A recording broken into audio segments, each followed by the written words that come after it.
Assalamualaikum warahmatullahi wabarakatuh. Kembali lagi di channel Nasihat Kehidupan Misteri. Pada video kali ini saya akan membahas tentang Nyi Roro Kidul, anak Ratu Bilqis.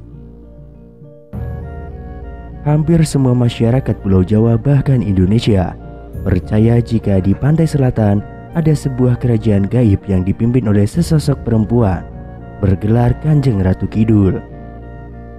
Simpang siurnya informasi yang ada serta minimnya bukti sejarah yang tersedia membuat nama Nyi Roro Kidul hingga kini hanya menjadi mitos yang kini tidak diketahui nilai kebenarannya. Berikut adalah salah satu mitos yang berkembang di masyarakat dan banyak dipercayai sebagai asal-usul Nyi Roro Kidul.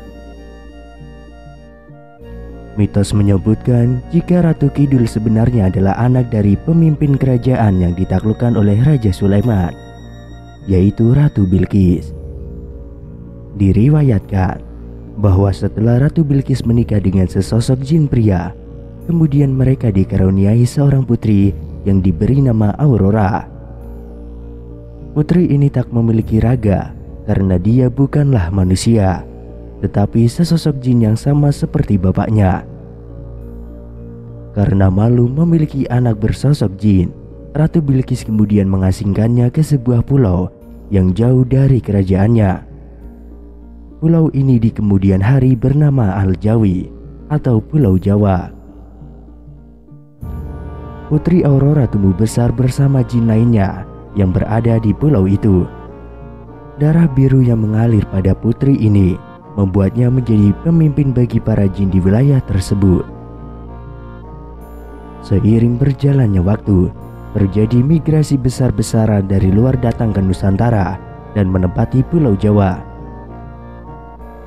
Karena merasa terusik, kemudian Putri Aurora dan para pengikutnya memutuskan untuk pindah ke sebelah selatan Jawa, tepatnya di pesisir pantai Laut Selatan. Beratus-ratus tahun kemudian, Putri Aurora dan pengikutnya membangun sebuah kerajaan hingga akhirnya mencapai masa kejayaan. Banyak sekali kerajaan-kerajaan jin kecil di sekitar Jawa yang takluk dan mengaku bergabung dengan kerajaan Laut Kidul. Lambat laun, ketenaran kerajaan yang dipimpin Putri Aurora kemudian berkembang dan menyebar ke seluruh penjuru Nusantara. Masyarakat Jawa yang pada saat itu tidak terlalu fasih menyebut kata Aurora, kemudian mengubah nama sang putri menjadi Roro, yaitu Putri Roro dipanggil Nyi Roro Kidul.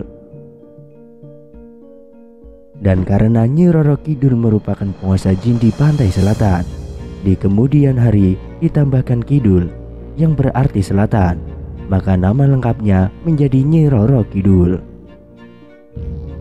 Nyi Roro Kidul atau biasa kita sebut dengan Ratu Pantai Selatan menjadi salah satu mitos yang banyak dipercaya terutama di Pulau Jawa.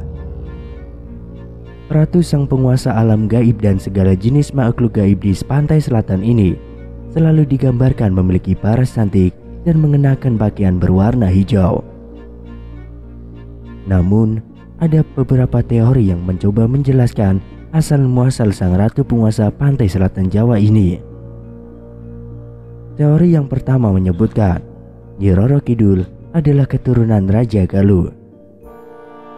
Dalam tulisan Robert Wesi berjudul A Princess from Sunda, Some Aspects of Nyi Roro Kidul yang diterbitkan dalam Asian Folklore Study volume 56 tahun 1997, sang penulis menyebutkan bahwa Nyi Roro Kidul adalah keturunan Raja Galuh Pakuan.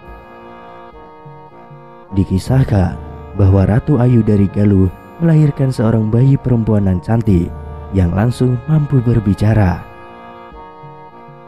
Bayi tersebut mengatakan bahwa dirinya akan menjadi penguasa semua lelembut, yaitu makhluk halus di tanah Jawa dan akan tinggal di Laut Selatan Jawa.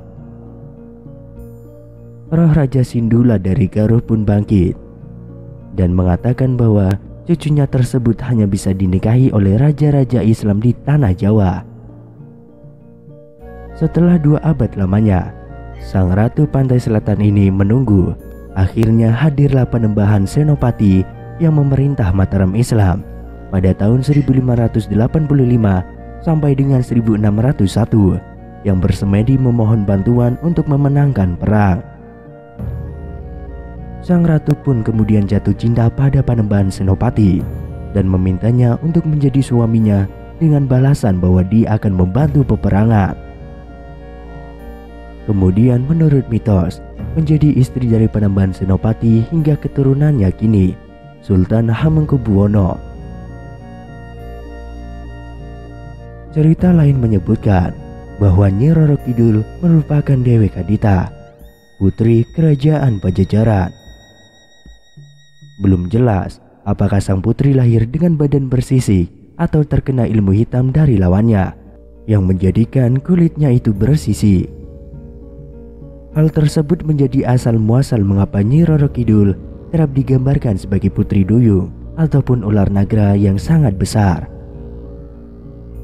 Karena malu, diceritakan bahwa Dewi Kadita kemudian menyeburkan dirinya ke pantai selatan, di mana akhirnya kecantikannya kembali muncul, namun dia harus tetap tinggal di laut selatan tersebut.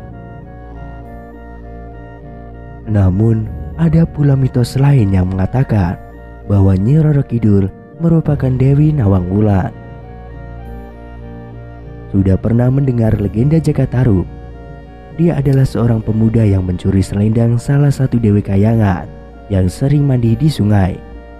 Nah, nama Dewi tersebut adalah Dewi Nawang Wulan. Atas kelicikan Jakatarub tersebut, akhirnya Dewi Nawang Wulan tidak bisa kembali ke langit. Karena tidak memiliki pilihan lain, akhirnya ia mau dipersunding oleh Jakatarub sebagai istrinya. Singkat cerita, ketika Dewi Nawang Wulan hendak memasak nasi, ia menemukan selendangnya di gentong beras di rumah Jakatarub. Merasa ditipu, ia marah dan kemudian terbang ke langit. Namun dia ditolak kerajaan langit sebab telah menikah dengan manusia, yaitu Jakatarub. Di mana itu adalah protokol yang sangat dilarang dalam hukum kerajaan langit. Dia akhirnya dikutuk menjadi bangsa jin dan diperintahkan untuk menjaga Pulau Jawa agar tidak tenggelam diterpa keganasan Samudra Hindia. Itulah tadi cerita mengenai asal-usul Nyi Roro Kidul. Mitos bisa berasal dan dikisahkan dari manapun tanpa ada kejelasan asal-usulnya. Bukan hanya Nyi Roro Kidul, masih banyak mitos yang lainnya yang hidup di dalam masyarakat kita. Kepercayaan pada sebuah mitos juga bisa menjadi nilai positif. Sebagai contoh, mungkin kita tidak akan bermain terlalu jauh di wilayah Laut Selatan Jawa karena takut akan mitos Nyi Roro Kidul. Namun akan beda halnya mungkin jika kita sekedar ditakut-takuti oleh buasnya ombak di Laut Selatan Jawa ini.